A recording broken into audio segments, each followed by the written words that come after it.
the first thing I noticed was not that my windmill was on the ground. It was that my property had gone quiet. At 6:12 that morning, I opened my eyes before the alarm because something familiar was missing. For years, whenever a decent breeze crossed my pasture, the old galvanized windmill outside my well house kept its own rhythm. Squeak, click, thump. Not loud enough to bother anyone, just steady enough that my brain had learned to expect it. That morning there was nothing. I pulled on my jeans and boots, stepped onto the porch, and smelled wet grass, cold Tennessee air, and something sharper underneath it. Hydraulic oil. A diesel engine idled beyond the machine shed. Then I saw the tower. 40 feet of galvanized steel that had stood over that pasture longer than Silver Creek Estates had existed was lying horizontally across the grass. The wheel and tail assembly had been lowered beside it. Braces, bolts, and sections of mechanical linkage had been stacked near the well house. 2 contractor trucks sat inside my property line, and Vanessa Whitmore was standing beside them with a clipboard. She wore a cream coat over business clothes, her blonde hair perfectly arranged despite the morning wind. "Who authorized this?" I asked. Vanessa turned toward me with the calm expression she used whenever she believed the paperwork had already won. "The association did." I looked at the windmill, then at her. "The association does not own this property. This structure sits within the utility corridor," she said. "We verified our authority." Behind her, a contractor foreman suddenly became very interested in the work order in his hands. I walked toward the well house without touching anything. The blue pump housing was still running, but the vibration sounded wrong. Too smooth for a second, then a low, uneven hum. I crouched beside the brass pressure gauge. The needle was below its normal mark and drifting downward.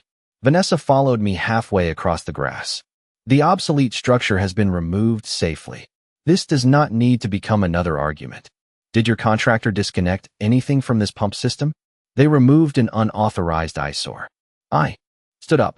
That was not my question. She tightened her grip on the clipboard. I took out my phone and photographed the gauge, the disconnected linkage, the tower, both contractor trucks, and the work order visible in the foreman's hand. Then I called the utility operations number I had kept taped inside the well house for years. I reported a pressure change following unauthorized work around legacy pumping equipment. I did not guess at the cause. I did not reset anything. I gave them the readings and waited. 40 minutes later, gravel crackled beneath heavy tires at my gate. A utility service truck rolled onto the property and stopped beside the well house.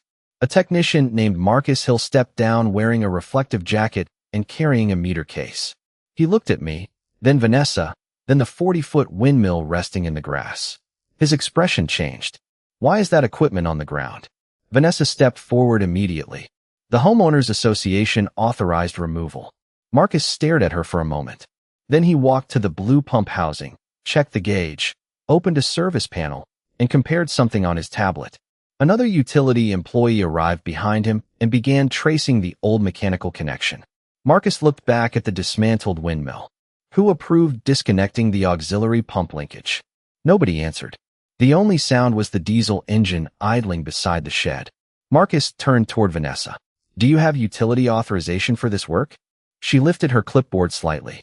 "We have a recorded corridor map." Marcus held out his hand. "That is not what I asked."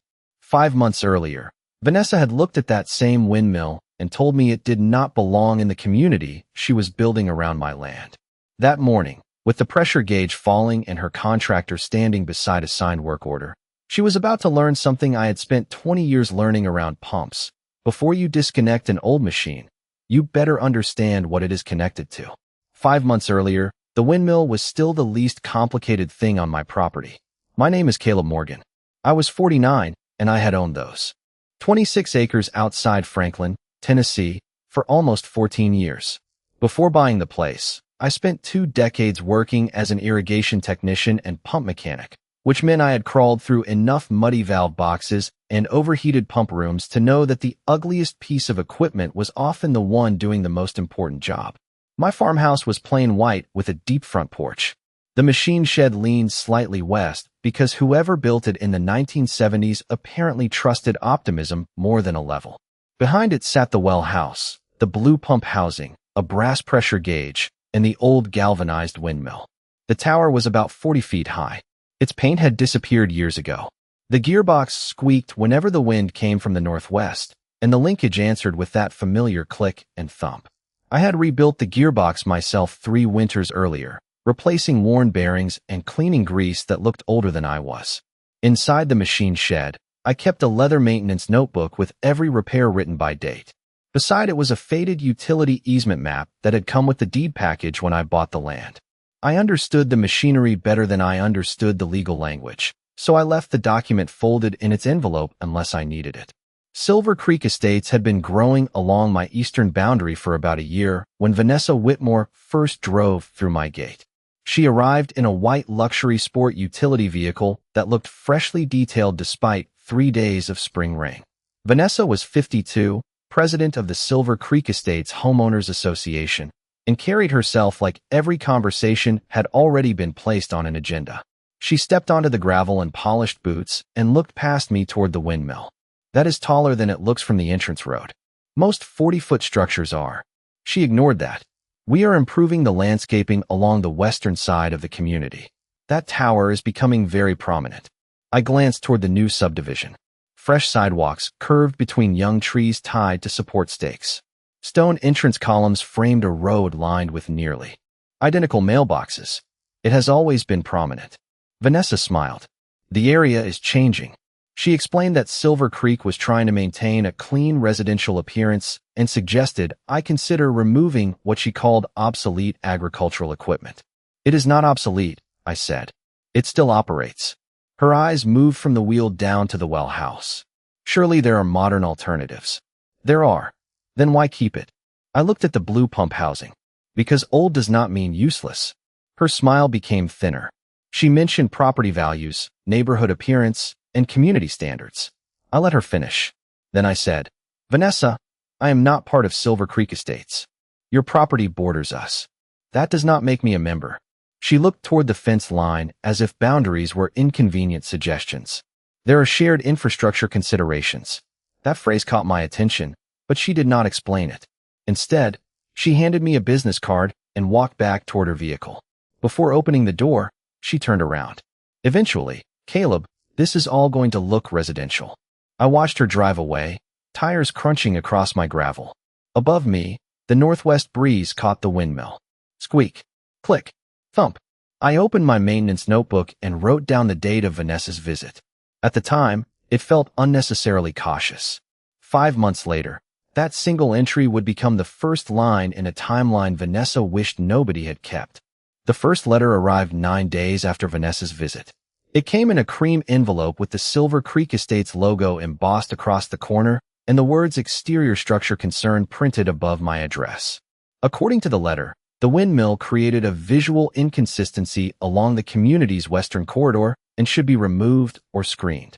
I read it twice at my kitchen table, mostly because I was trying to understand why an association I did not belong to was sending me an architectural notice. I wrote back with one sentence. My property is not within Silver Creek Estates and is not subject to your architectural standards. I mailed it certified and put the receipt inside my leather maintenance notebook. 3 weeks later, another envelope arrived. This one called the windmill a potential safety concern. 2 weeks after that, Vanessa sent an email describing it as an outdated structure affecting the appearance of neighboring homes. Each time, the language became more official. Each time, the underlying fact stayed the same. My survey line had not moved. One Thursday afternoon in June, Vanessa returned with a laminated site map tucked beneath her arm. I met her beside the machine shed while cicadas buzzed in the trees and the windmill turned lazily overhead. This should clear up the confusion, she said. She placed the map on my workbench and pointed to a wide green band running along the western edge of Silver Creek and across part of my property. Utility corridor. I studied it. The line was thick enough to cover several feet of detail beneath it. Where did this map come from? Association records. That is not what I asked. Her expression tightened. It reflects the recorded utility corridor serving this section. And you think that means the association owns everything inside the green line? It gives us responsibility for conditions affecting shared infrastructure. I looked from the laminated map to the windmill. Something about the wording bothered me. I had seen a corridor on the faded easement document stored with my deed, but I did not remember anything granting Silver Creek ownership of my equipment. Do not send anyone onto my property to touch this system until ownership and access rights are verified, I said. Vanessa folded her arms. We have already verified it. Then send me the recorded document you relied on. You are looking at the map. I am looking at somebody's colored line. For the first time, her polished smile disappeared completely. She picked up the map and left. That evening, I went into the machine shed and opened the metal deed box beneath my workbench. The old easement document smelled like dust and machine oil. I unfolded it carefully under the fluorescent light. The legal description was dense, but several phrases stood out. Access, inspection, maintenance, designated utility facilities. I found nothing that said homeowners association ownership. Nothing that transferred my windmill. Nothing that gave Vanessa permission to remove machinery. I did not assume that meant I understood every legal implication. I was a pump mechanic, not a property attorney. So I photographed every page and emailed the documents to Rachel Monroe, an attorney in Franklin who handled property and easement disputes. Her reply came the next morning. Do not let anyone alter the equipment until I review the recorded instruments. I forwarded that sentence to Vanessa. She answered 34 minutes later. The association's position remains unchanged. I printed the email and placed it beside her letters. Then I walked outside and checked the brass pressure gauge. Normal. I put my hand against the blue pump housing. Steady vibration. Above me, the old gearbox turned in the summer breeze. Squeak. Click. Thump. Vanessa had a laminated map with a thick green line. I had a survey, a recorded easement, 14 years of maintenance records, and one increasingly important question. If she was so certain the association had authority, why had she never shown me the document that actually gave it to her? Rachel called me the following Monday while I was replacing a worn seal on a small irrigation pump in the machine shed. I wiped my hands on a shop rag and put the phone on speaker. I pulled the recorded instruments, she said. There is a utility easement crossing part of your parcel, but I do not see language transferring ownership of your windmill or granting the homeowners association general authority to remove your equipment. I looked through the open shed door at the galvanized tower turning slowly against a blue July sky. So Vanessa is wrong. I said I do not see the authority she claims. Let us stay precise. That was Rachel. She could make caution sound like a tool. The easement appears to provide designated utility access for inspection, maintenance, repair, and related service purposes. That is not the same thing as giving the association ownership of everything inside the corridor. What should I do? Nothing dramatic. Preserve the records. I will send written notice requesting the specific instrument they believe authorizes removal. Rachel sent it that afternoon. Vanessa did not provide one. Instead, 2 days later, I received an email stating that Silver Creek had retained a contractor to evaluate the windmill as part of a corridor improvement project. I forwarded it to Rachel and installed another camera facing the well house. Not because I expected trouble, but because 20 years around pumps had taught me that assumptions become expensive when nobody records what happened. July turned into August. The subdivision landscaping crept closer to my eastern fence. New ornamental trees appeared along the entrance road. Fresh mulch gave the air a sharp cedar smell whenever the breeze shifted. Vanessa sent another notice calling the windmill incompatible with the improved residential character of the corridor. Rachel answered it. I stayed out of the argument. Every Saturday morning, I checked the gearbox, lubricated the linkage, read the brass pressure gauge, and wrote the numbers in my leather notebook. Squeak, click, thump, normal pressure, normal operation. Then, on a Wednesday afternoon, I found a contractor truck parked outside my gate. A foreman named Dale Patterson was standing beside it holding a clipboard. He was polite. Silver Creek asked us to inspect the tower for removal access. Did they tell you who owns it? Dale glanced toward the windmill. They gave us a work order. That was not my question. He lowered the clipboard. No, sir. I handed him Rachel's card. Before anybody crosses that gate to alter equipment, call her. Dale read the card, nodded, and left without entering. 15 minutes later, Vanessa called. You cannot obstruct authorized corridor work. I am not obstructing utility work. Our contractor has authorization. From you. Silence. Caleb, we have already verified this. There was that sentence again. Then send Rachel the document. She ended the call. That evening, I photographed the windmill from 4 angles, then photographed the pump housing, linkage, pressure gauge, tower base, and fence line. I copied the camera recordings to a separate drive and placed Rachel's letters inside the deed box. Before closing the shed, I noticed a parts list taped above my bench. I needed bearings and 2 pump seals before fall maintenance. The supplier in Columbia had them in stock. I planned to make the 40-minute drive Friday morning. Before leaving the property that Friday, I stood beside the well house and wrote one final pressure reading in my notebook. The needle sat exactly where it should. The wind was light, but the wheel turned steadily overhead. Squeak, click, thump. At 8:43, while I was standing at the parts counter in Columbia with a box of bearings in my hand, my phone vibrated. Motion detected. Well house camera. I opened the feed. 2 contractor trucks were coming through my gate. Vanessa's white sport utility vehicle was directly behind them. I left the parts counter without waiting for a receipt to be stapled to the bag. The drive back took 37 minutes, and every mile felt longer because I kept checking the camera feed whenever I stopped at a light. I did not see anything reckless. Dale's crew worked methodically around the tower while Vanessa remained near her white sport utility vehicle. By the time I turned onto my gravel road, the windmill was no longer visible above the trees. I slowed at the gate. The diesel smell reached me before I shut off my truck. The galvanized tower was lying across the pasture, lowered in sections onto the grass. The wheel and tail assembly rested nearby. Braces and bolts had been organized beside the well house, and the mechanical linkage that had run toward the pump system had been disconnected. Dale saw me first. He removed his work gloves and walked over. "Mr. Morgan, I was told the access issue had been resolved." "By whom?" His eyes moved toward Vanessa. She stood beside the well house holding the same laminated map with the thick green corridor line. "The association authorized the work," she said. I looked at Dale. "Did anyone show you a recorded document giving the association ownership of this equipment?" He hesitated. "We received a signed work order." Vanessa stepped closer. "Caleb, the structure has been removed safely. The problem is solved."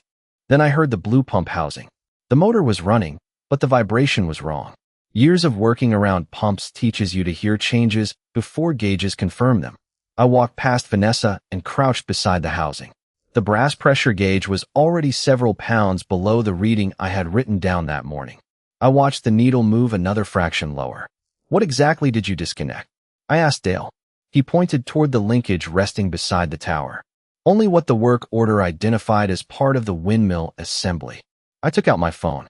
First the gauge, then the linkage, tower base, equipment connections, contractor trucks, Vanessa's vehicle. I photographed everything before touching anything. Vanessa sighed. "You are making this unnecessarily dramatic." "I have not done anything yet." I called Rachel. She answered on the second ring. I explained what I could see and read her the pressure measurement. "Do not alter the system," she said. "Document it and call the utility operations number from your service records. I am contacting the contractor and the association."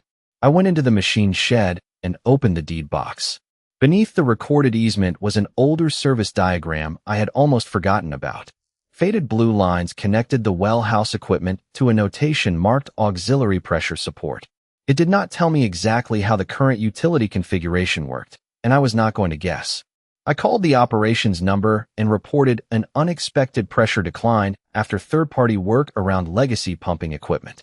The dispatcher asked for the service location, current gauge reading, and whether I had changed any valves or controls. "No," I said. "Nothing on my end has been adjusted." 20 minutes later, the pressure dropped again.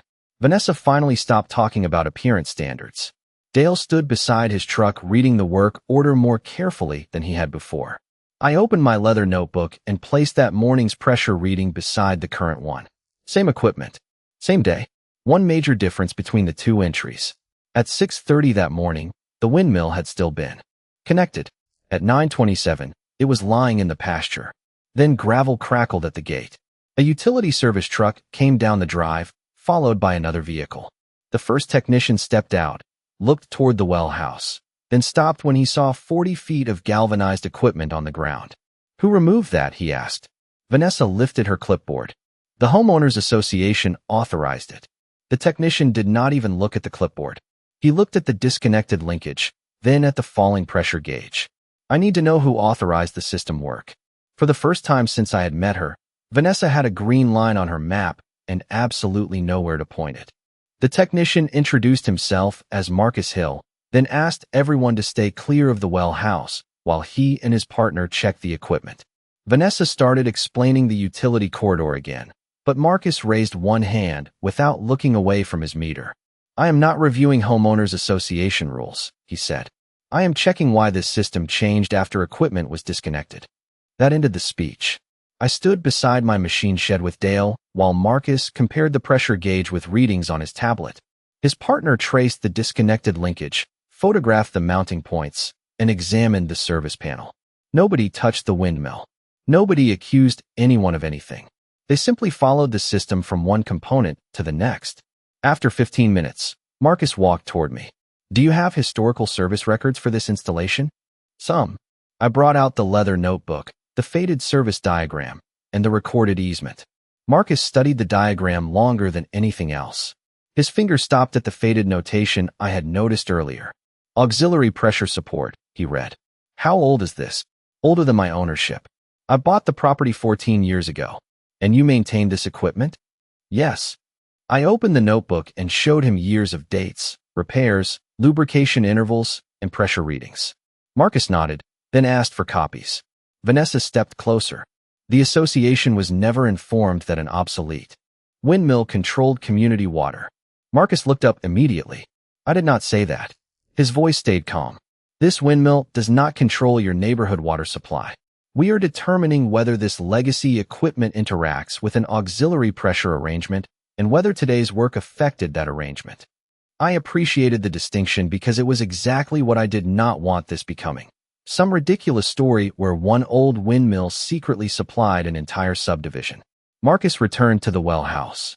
10 minutes later, Rachel's car came down the gravel drive. She carried a thin folder and walked directly to Dale. May I see the authorization your company received? Dale handed her the work order. Rachel read it silently, then looked at Vanessa. You signed this. Vanessa crossed her arms. As president of the association, yes. Rachel placed the work order beside the recorded easement on my workbench. Show me where this document authorizes the association to remove Mr. Morgan's equipment. Vanessa pointed toward the corridor description. Rachel shook her head. That identifies an easement area. It does not answer my question. Dale leaned over the documents. We were told the association controlled structures inside the corridor. Vanessa turned toward him. You were provided the map. We were provided your authorization, Dale said. That difference changed the air around the table. Marcus returned carrying his tablet. We have stabilized the immediate pressure issue through the utility side while we review the legacy configuration. No one should reconnect, remove, or alter anything else until that review is complete. He looked at Vanessa. We will also need to know whether the utility was notified before this work. She did not answer. Rachel photographed the signed work order. I photographed the pressure gauge after Marcus finished. Stable again. Not because I had done anything. Not because Vanessa had fixed anything. The utility crew had isolated the problem and taken control of the technical side. Before leaving, Marcus looked once more at the windmill lying across the pasture. Old systems get modified over decades, he said. That is why you verify connections before changing them. I watched Vanessa fold her laminated map against her clipboard. For months, she had treated that thick green line like authority printed in color. Now the utility company had the service diagram. Rachel had the recorded easement. Dale had a work order carrying Vanessa's signature, and I had 14 years of maintenance records. The windmill was still on the ground, but the argument had finally moved somewhere Vanessa could not control, from what she believed the map meant to what the documents actually said.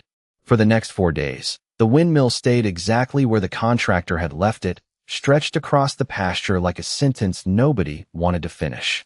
Marcus called me Monday morning with the first update. The utility company had reviewed archived service diagrams, maintenance records, and changes made to the local pressure system over the years. The old wind-driven equipment was not supplying Silver Creek Estates by itself, and Marcus repeated that point carefully. What it had done was support a legacy auxiliary arrangement tied into equipment the utility still monitored. Removing the mechanical linkage without coordination had changed operating conditions enough to trigger the pressure anomaly. We can manage the system from our side temporarily, Marcus told me. But nobody should have altered that equipment without confirming the current configuration first. I wrote his words in my notebook and called Rachel. She already had news of her own. A licensed surveyor had compared my recorded boundary with the easement description and the association map. The Windmill Tower stood on my parcel. The utility easement created specific access and service rights for designated purposes, but Rachel still found nothing granting Silver Creek ownership of my windmill or general authority to remove it. By Tuesday, Dale's company had turned over its work file. There was Vanessa's signed authorization, the laminated corridor map, 2 emails discussing removal access, and 1 message from Dale asking whether property ownership had been confirmed. Vanessa's reply was only 5 words. Yes, the association has authority. I stared at that sentence on Rachel's laptop. For months, Vanessa had told me they had verified everything. Now I could see what verification actually meant. She had repeated the claim until other people relied on it. Wednesday afternoon brought a certified letter from Silver Creek's insurance carrier requesting photographs, maintenance records, repair estimates, and copies of correspondence. I sent everything through Rachel. I did not demand some ridiculous payout. I wanted the equipment evaluated, the damaged or disconnected components properly restored, and the record corrected so nobody could do this again. Then the homeowners started asking questions. The temporary utility adjustments had generated enough internal discussion that Silver Creek's board wanted an explanation for why association-authorized work had involved equipment outside its ownership. On Thursday evening, board member Michael Turner called me. Did Vanessa have your permission to remove the windmill? No. Did the utility company authorize it? You need to ask them. Did you tell her not to touch it? I looked at Rachel's June letter on my desk. In writing, there was a long pause. We are holding an emergency board meeting tomorrow. I attended with Rachel and sat near the back of the clubhouse. Vanessa was already at the front table with her clipboard, the same green corridor map beside her. Michael opened the meeting by placing 3 documents in front of the board, my recorded survey, the easement, and Dale's work order. Vanessa, he said, what document did you rely on when you authorized removal? She pointed to the map. The corridor is clearly marked. Michael slid the recorded easement toward her. That tells us where the easement is. Where does it say the association owns his machinery? Vanessa's jaw tightened. We acted to protect community standards and infrastructure access. Rachel spoke for the first time. Mr. Morgan repeatedly requested the specific authority for removal. None was provided. Then Michael placed Vanessa's email beside the work order. 5 words sat in the middle of the page. Yes, the association has authority. Nobody raised their voice. Nobody needed to. The board voted to suspend Vanessa's authority to approve contractor work involving disputed property or utility areas while its insurer and counsel completed their review. She gathered her papers slowly. The laminated map was the last thing she picked up. I watched that thick green line disappear beneath her folder and remembered the first time she had placed it on my workbench like it settled everything. It never had. The line only showed where people needed to ask questions. Vanessa's mistake was believing it meant she no longer had to. The board meeting changed the tone, but it did not put the windmill back in the air. That required engineers, contractors, insurance adjusters, and the kind of paperwork Vanessa had tried to skip.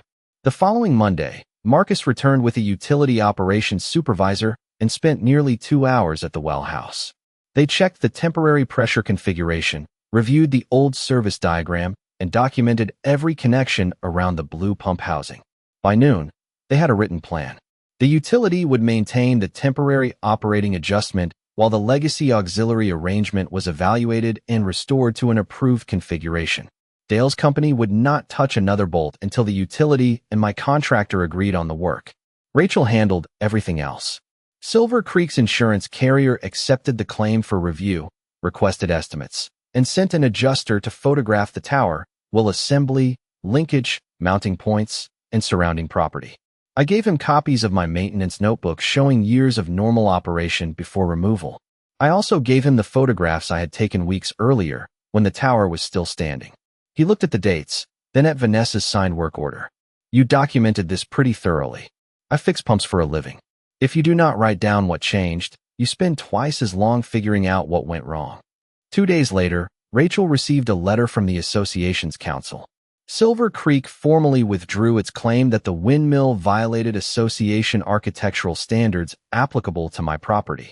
The letter also acknowledged that future work involving disputed property or utility easements would require verification of ownership and applicable authorization before contractors were dispatched. I read that sentence 3 times. It was the first communication from Silver Creek that sounded less interested in winning and more interested in not repeating the mistake. Vanessa did not sign it. Michael Turner did. By the end of the week, Dale's company submitted a restoration estimate through the insurance process. Several linkage components needed replacement. The gearbox required inspection after being lowered, and the tower needed to be checked before reassembly. Nobody promised me an overnight solution. I preferred that. Old machinery deserves patience. So does evidence. The next board meeting was quieter. Rachel and I attended because the association's counsel wanted the record clear.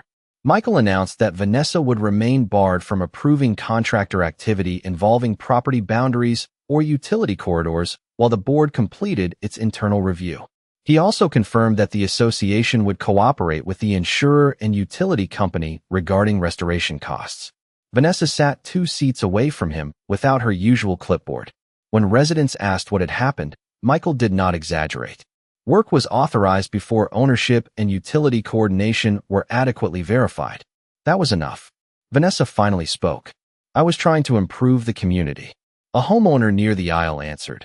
Then why did nobody read the easement first? The room went silent. I looked down at my leather notebook. The first entry about Vanessa's visit was still there, followed by every pressure reading, every maintenance date, and every unusual event since. She had believed authority came from a title, a map, and a signature. Mine had come from something much less impressive, 14 years of writing things down. 3 weeks later, a crane truck rolled through my gate under an approved restoration plan. The replacement linkage was stacked beside the well house. Marcus was there. Dale was there. My contractor was there. Vanessa was not. Before anyone started, Marcus unfolded the final connection diagram across my workbench and went through it point by point. Every person involved signed off on the scope before the first tool came out. I stood beside the brass pressure gauge and almost laughed at the difference. The first time they came for my windmill, somebody had assumed a green line was enough. This time, nobody moved a single bolt until every line had been read. The restoration took 2 full days, and nobody rushed it. By late afternoon on the second day, the galvanized tower was standing over the pasture again, straight against a pale November sky. The wheel had been inspected, the gearbox serviced, the damaged linkage components replaced, and every connection around the auxiliary arrangement had been checked against the approved diagram. Marcus stood beside the well house while my contractor completed the final inspection. Dale watched from several feet away, holding a work packet that was thicker than the one his crew had carried onto my property the first time. I preferred it that way. Marcus checked the utility side readings, then looked toward me. Everything on our side is stable. I leaned toward the brass pressure gauge. The needle held exactly where it should. No drifting. No unusual vibration from the blue pump housing. Just the steady mechanical hum I had known for years. The breeze was almost non-existent, so the windmill barely moved. We signed the final restoration documents before anyone left. The insurance process covered the agreed restoration work, and Silver Creek formally closed its architectural complaint against my property. The board also adopted a new requirement that ownership, easement authority, and utility coordination be documented before association contractors performed work near disputed boundaries or shared infrastructure corridors. Vanessa resigned as president the following week. I heard about it from Michael Turner, who called to tell me the board had accepted her resignation and elected him interim president. I did not celebrate. I did not need her embarrassed, punished, or driven out of the neighborhood. I needed one simple thing: for nobody carrying an association. Clipboard to mistake confidence for ownership again. 3 mornings later, I woke at 6:14 to a sound I had missed more than I expected. Squeak, click, thump. I lay there for several seconds listening. Then I pulled on my jeans and boots and stepped onto the porch. Frost silvered the pasture. My breath showed in the cold air. A northwest breeze moved through the bare branches along the fence and turned the windmill steadily above the well house. Squeak, click, thump. I walked across the grass and rested 2 fingers against the blue pump housing. Smooth vibration. The brass gauge remained steady. Inside the machine shed, I opened my leather maintenance notebook. The first page from that spring recorded Vanessa's initial visit. After it came the letters, pressure readings, contractor visit, utility inspection, restoration work, and final test results. I wrote the date beneath the last entry and added 4 words, return to normal operation. Then I closed the notebook. Through the open shed door, I could see Silver Creek Estates beyond my eastern boundary. Morning lights glowed in kitchen windows. Garage doors opened. A school bus moved slowly along the entrance road. The neighborhood had not collapsed because my windmill returned. Their water had never depended entirely on one old machine in my pasture. The utility company had simply discovered what Vanessa never bothered to learn. Old infrastructure can remain connected to newer systems in ways a colored map does not explain. I unfolded the faded easement one last time and compared it with the copy of Vanessa's laminated corridor map Rachel had obtained during the review. Same general strip of land. Completely different meaning. Vanessa had looked at that green line and seen permission. Rachel had seen legal language. Marcus had seen infrastructure that needed verification. I had seen the place where 14 years of maintenance suddenly mattered. Outside, the wind strengthened. The wheel turned faster. Squeak. Click. Thump. Vanessa once believed changing the neighborhood meant she could decide what no longer belonged in it. In the end, the windmill survived because property lines, utility systems, and recorded rights do not care who has the louder clipboard. They care whether somebody bothered to understand how everything connects.